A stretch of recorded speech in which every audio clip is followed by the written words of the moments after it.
Listen, you're probably making your plans for your Thanksgiving dinner, and you know who you want to invite to celebrate the Thanksgiving holiday with. And you know there's always a couple of things that are kind of, I guess, off limits when it comes to the Thanksgiving Day discussion. Well, maybe politics or sports, you want to stay away from that. But what about when it comes time about discussing financial matters? Maybe you have somebody in your family that is having some financial issues, and you need to kind of talk to them the right way about it. My guest with me on the Jersey Central Newsmaker Hotline is a millennial money expert, and she's got a couple ways that might help you kind of tactfully bring up finances during Thanksgiving or Friendsgiving or any celebration. Let's talk to Alia Dudum this morning here on WCTC. Hi, Alia. It's Bert Barron. How are you?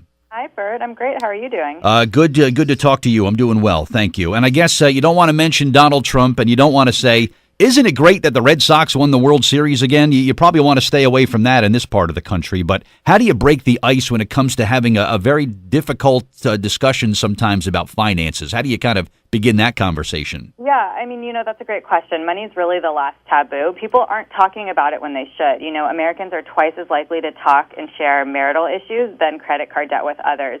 And, while it's great we're talking, we should direct the conversation around money because 60% of Americans have revolving credit card debt, and a lot of us, I think 2/3, have no savings plan. So, and that's crazy when we're entering the biggest spending months of the year. So, we did a recent study, and actually those that share financial issues with others or talk about it actually feel less isolated. They prioritize their health and well-being, and if they understand and know that their friends are also struggling with money, then they'll alter their plans. So I definitely think that there are ways that we can open up this conversation at the dinner table.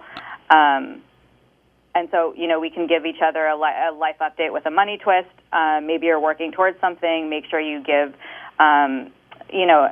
ask your friends what they're working towards. Prioritize spending time with your loved ones this holiday season instead of buying gifts that your friends and family probably won't ever use, which can also cause you to go into debt. Yeah. And then talk about your goals for the new year. What are your New Year's resolutions?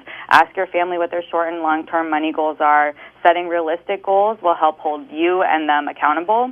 And it's also a great way to teach children around the dinner table a little bit more about financial literacy. Yeah, that's the way to do it. And I guess you don't want the person to feel that, you trick them and it's almost like you led them into an intervention or something at the Thanksgiving table when everybody's kind of staring at them, waiting for them to talk up about, the money trouble that they're having. This is a nice way to kind of bring everybody to the table, so to speak, and open up the conversation that way.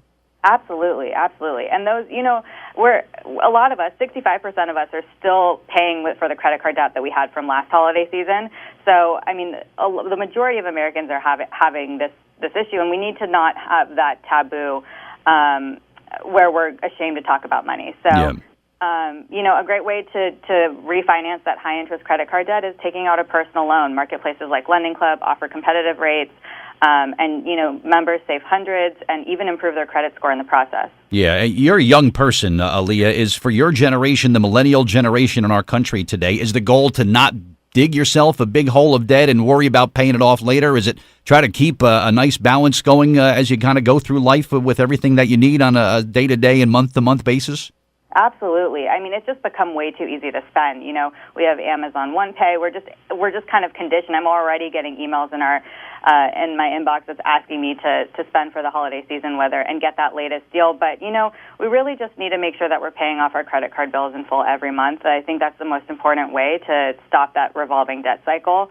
Prioritize savings. A lot of us, can't save for an emergency, so it's really, really important that we prioritize savings and then, consolidate that debt and pay it off responsibly. The worst thing we can do is add to that debt that we're still paying for from last season. Yeah, and for your generation too, Alia, anytime I go out socially and I'm with, people that are kind of like in their 20s or whatnot and we're, having dinner or doing something, I feel like the old man in the group because I'm the guy that still pays cash and everybody else has either debit cards or a credit card, or they're paying with their smartphone nowadays. And that's a trend that's going to continue. Will we see maybe a cashless or some sort of virtual currency society someday? It kind of starts with your generation, Alia. Totally, it really does. But, I'm kind of old school at heart, too, so I still pay with cash. I think There it's you really go. Okay. important. I don't feel so bad now then. That's good. Thank you for that. I feel much better now. But where can someone go to get some more information about you being a millennial money expert? And I really like some of the things that you shared today. Where can people get more information about this? Yeah, for more information, click on lendingclub.com/TV. Very good. Alia, Dudum, thank you for being here this morning, and have a great Thanksgiving holiday and beyond. And it was great speaking with you today, all right? Thanks, you too.